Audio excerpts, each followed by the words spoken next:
How does it feel to be named Pac-12 Coach of the Year? It feels great. I mean, to me, it's a staff award.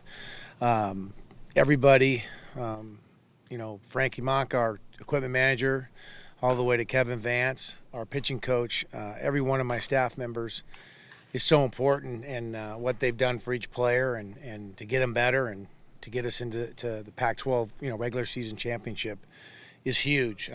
Trip Couch recruiting, Toby with the offense, John and Kevin with the pitching, Will doing the operations, keeping everything smooth for the guys. It's a staff award and very proud, obviously. The last year of the Pac-12, and unfortunately, that's the sad thing about it is when you start talking about those awards, you start thinking, boy, that's the last time this conference is going to be able to do that. Well, in that respect, you were involved in the last sporting event, regular season Pac-12, and now the last conference, right? Anything with the league. Yeah. Looking back on it, I know you said on the TV that you grew up watching the Pac-8.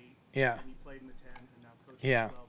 Just looking back on it, just overall. Well, it's just a great conference. Obviously, this is about student athletes, right, and giving them a great experience. And I remember my experience in the '80s playing here, and watching it, obviously. But now to see the experience these student athletes get now, and the facilities they get to play in, and the weight rooms they lift in, and it's just it's a great conference for that. Now we move into the Big 12. We'll see how that is. But just taking care of athletes, I thought the Pac-12 did a wonderful job. Chip, just describe what it was like to coach the ninth inning the other night. From the top to Yeah. Mason makes the great play in Yeah. short, they get the run, and then you guys come back. Yeah, I think it was high pressure, obviously, and I think the biggest play that nobody really talks about is when they went ahead and got ahead by one and had first and third, and I went to Kevin. I said, "Would you think we should just walk Bazana and move on to the next hitter?" He'd done so much damage against us, and Kevin says, "No, I think we should go after him." And then first pitch, he flies out. That was probably the biggest play of the whole night because it gave us some hope coming in. Like, hey, we're only down one. We can scratch out one in our ballpark. We're so good in the ninth. We've come back so many times. If it got to 2 or 3, it would have been tough. So how are you approaching this tournament in terms of you want to win it? Yes. You also don't want to risk anything. You're going to go with Zastro for the first game? Yeah, we're going to – well, yeah, because so we'll have Kent – we'll have everybody lined up after Zastro. And then Zastro is just going to be a lead, maybe 1, maybe 2, 3, who knows, inning-wise. And then we'll use the whole bullpen. And then we'll have Kent, Candiotti, and Walty available for the next 3 games. Obviously, we have to win, the first and second game or one of the 2 maybe. But our attitude going in is we want to win every game. We want to win every inning. We want to win every out. So we're going to do the best we can to win it. We didn't want to push, though, our Kent up a day again. This way he gets 7 days. And then for the regional, they'll get even 1 more day. And you still feel good about him despite him having some struggles lately? Oh, yeah. Yeah, that's a good team he pitched against. And they're going to score runs if you leave pitches up in the zone. His changeup just wasn't there on Thursday night. Everything else was good. He was throwing 95, 96 in the first inning. So his arm's fine. He's healthy. He just needs, as pitchers do, as you see Clark Candiotti doing his bullpen right now. They work on stuff constantly. It just wasn't there on Thursday night. How do you go about making sure that there isn't any sort of letdown after such an emotional game? Yeah, well, that's always a tough part, especially with 18 to 22-year-olds. We started that yesterday at practice. We didn't have a great practice, and we talked about it. We'll give you a pass today, but tomorrow, let's have a good one.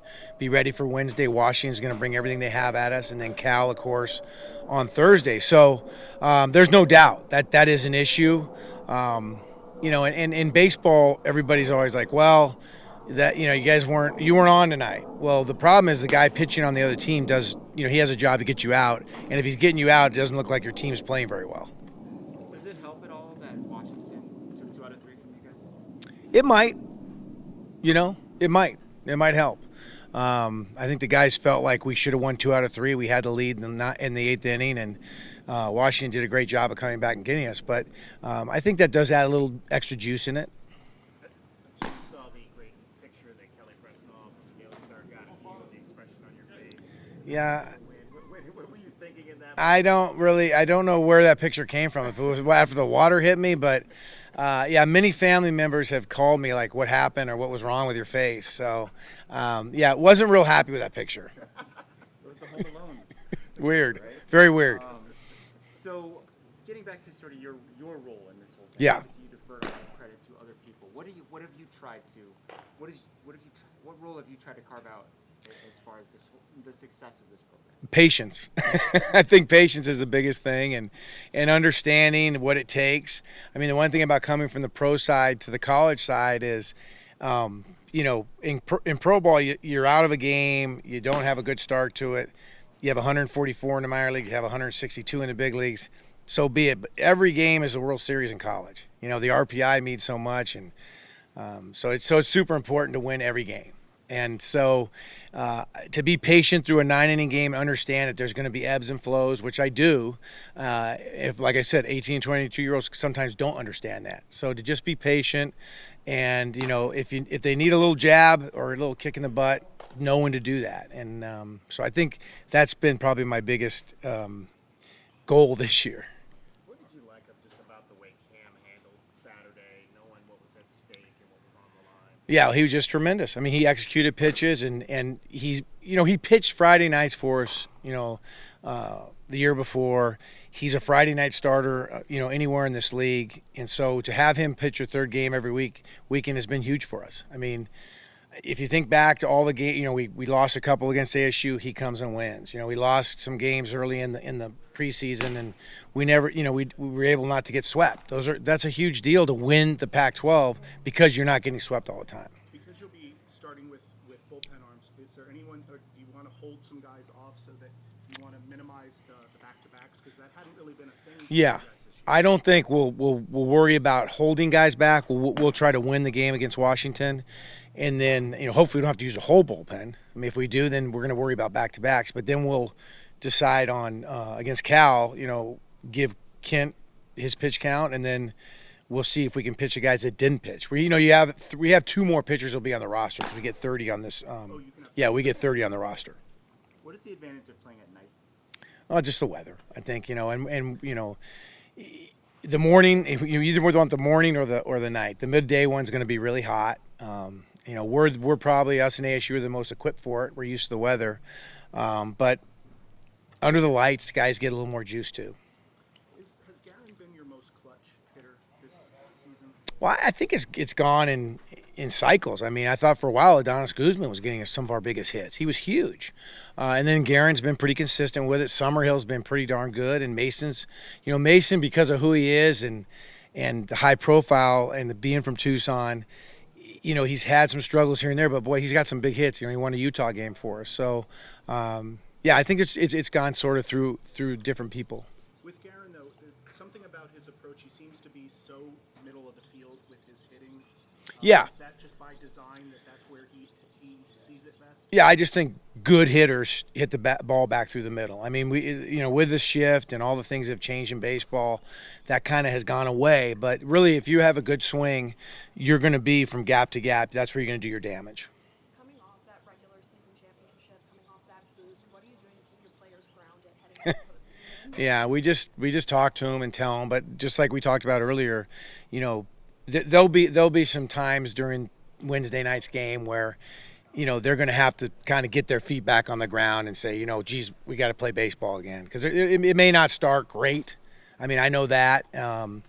But, you know, through the 9 innings, there'll be some ebbs and flows. And maybe that's the best thing for them, is just to realize, hey, this is another baseball game. We got to win. What have you found is the key in these bullpen games when you might use 8 or 9 guys out there?